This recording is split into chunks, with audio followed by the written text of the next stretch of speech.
America के supreme court ने शुक्रवार 20 फरवरी को एक बड़ा फैसला सुनाया। कोर्ट ने कहा कि राष्ट्रपति डोनाल्ड ट्रंप के पास दुनिया के दूसरे देशों पर टैरिफ लगाने का अधिकार नहीं था। अमेरिकी राष्ट्रपति डोनाल्ड ट्रंप ने टैरिफ एक international emergency economic powers act IEEPA के तहत लगाया था। सुप्रीम कोर्ट के 6-3 के बहुमत वाले इस फैसले ने दो निचली अदालतों के पहले के निर्णयों को बरकरार रखा। इससे ट्रंप के टैरिफ को विदेश नीति के हथियार के रूप में इस्तेमाल करने के तरीके को बड़ा झटका मिला है। मुख्य न्यायाधीश जॉन रॉबर्ट्स ने अपने फैसले में कहा कि कांग्रेस राष्ट्रपति को टैरिफ लगाने की शक्ति प्रदान करती है, लेकिन स्पष्ट रूप से और संवैधानिक सीमाओं के साथ। कोर्ट ने कहा कि IEEPA लगाने से पहले न तो कांग्रेस की मंजूरी ली गई और न ही सीमाएं निर्धारित की गई। सुप्रीम कोर्ट में वर्तमान में 6-3 का रूढ़िवादी बहुमत है। 9 में से 3 न्यायाधीश नील गोरसच, ब्रेट कानवा और एमी कोनी बैरेट की नियुक्ति ट्रंप ने की थी। कानवा शुक्रवार को असहमति जताने वाले जजों में शामिल थे। सवाल उठता है कि क्या अब दुनिया को टैरिफ के आतंक से मुक्ति मिल जाएगी? इसका जवाब अमेरिका की जटिल संसदीय परंपराओं में है। यह सुप्रीम कोर्ट का फैसला ट्रंप के लिए असुविधाजनक अवश्य है, लेकिन इससे भविष्य में टैरिफ लगाने की संभावनाएं पूरी तरह खत्म नहीं होती। इसका अर्थ केवल इतना है कि अब कांग्रेस की मंजूरी आवश्यक होगी। एक बार कांग्रेस की मंजूरी से यह होगा तो फिर सुप्रीम कोर्ट भी सरकार को ऐसे नहीं रोक सकती। हालांकि यह मंजूरी मिलती है या नहीं, यह अलग प्रश्न है। इस बीच अमेरिका के 2 बड़े अर्थशास्त्रियों ने दावा किया है कि डेमोक्रेट्स किसी भी तरह टैरिफ के विरोधी नहीं हैं। अपने कार्यकाल के दौरान राष्ट्रपति बाइडेन ने ट्रंप द्वारा लगाए गए किसी भी टैरिफ को समाप्त नहीं किया, बल्कि कुछ क्षेत्रों में नए टैरिफ भी लगाए। आगे बढ़ने से पहले समझ लेते हैं कि ये IEEPA क्या है जिसके आधार पर ट्रंप ने टैरिफ लगाए थे। राष्ट्रपति जिमी कार्टर ने 1977 में इसे लागू किया था। यह 1917 के trading with enemy act TWEA की जगह लाया गया था। TWEA की व्यापक शक्तियों का इस्तेमाल 1971 में राष्ट्रपति रिचर्ड निक्सन ने किया था, जब उन्होंने सभी आयातों पर 10% टैरिफ लगाया था। उस समय अमेरिका खराब हालतों से गुजर रहा था।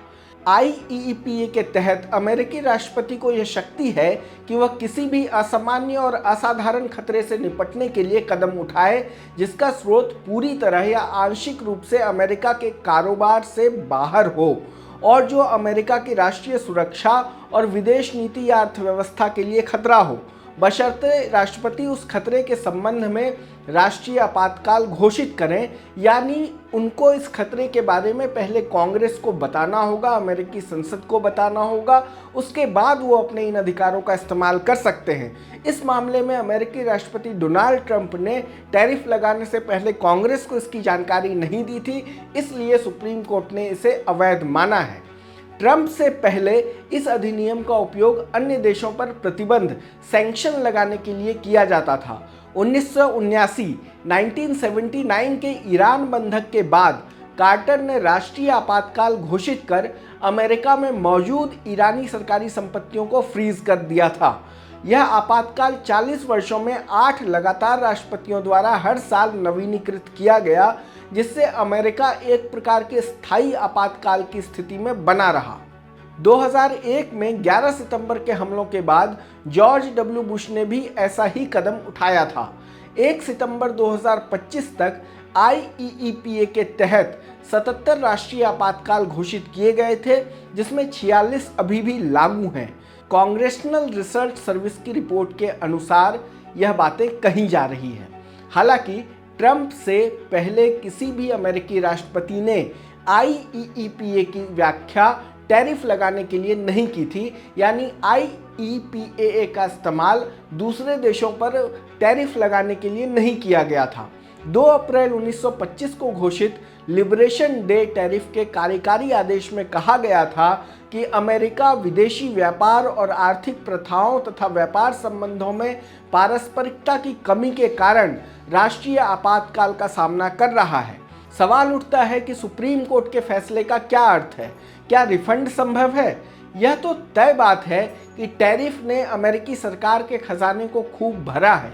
येल विश्वविद्यालय की संस्था द बजट लैब में शुक्रवार को बताया गया कि अमेरिकी कस्टम और बॉर्डर प्रोडक्शन के ताज़ा आंकड़ों के अनुसार 2025 के दौरान इन टैरिफ से 142 अरब डॉलर मिलने की संभावना है। अब इस राशि का क्या होगा?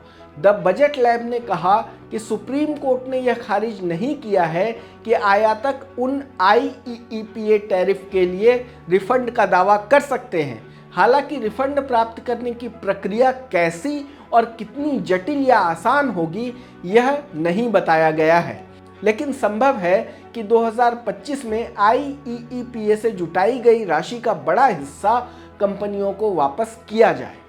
अकाउंटेंसी फर्म PwC ने पिछले वर्ष आकलन किया था कि यदि सुप्रीम कोर्ट IEEPA टैरिफ को रद्द कर देता है तो विभिन्न देशों के लिए संभावित रिफंड के क्या अवसर हो सकते हैं।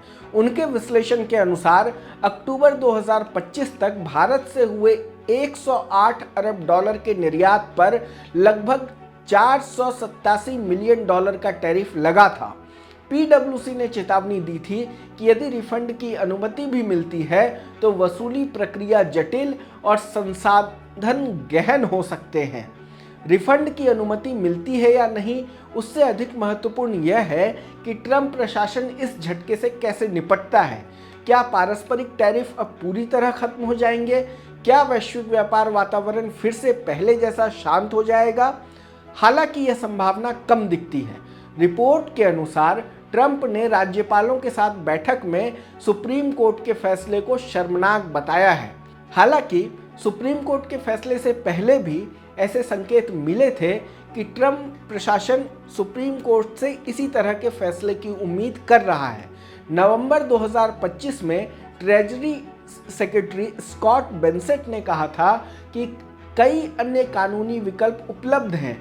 अगर सुप्रीम कोर्ट IEEPA को रद्द करता है तो अमेरिकी सरकार के पास कई अन्य कानूनी विकल्प लागू हैं जिसका इस्तेमाल अमेरिकी सरकार कर सकती है। उन्होंने CNBC से कहा था, अन्य विकल्प अधिक जटिल हैं लेकिन प्रभावी हो सकते हैं। डोनाल्ड ट्रंप इनमें से कौन सा विकल्प चुनेंगे और उनका अगला कदम क्या होगा, इसी पर निर्भर करेगा कि भविष्य में दुनिया का व्यापार किस दिशा में जाएगा। हमारी इस रिपोर्ट में इतना ही। देश दुनिया की तमाम खबरों को देखने के लिए जुड़े रहें लोकमत हिंदी के साथ। धन्यवाद।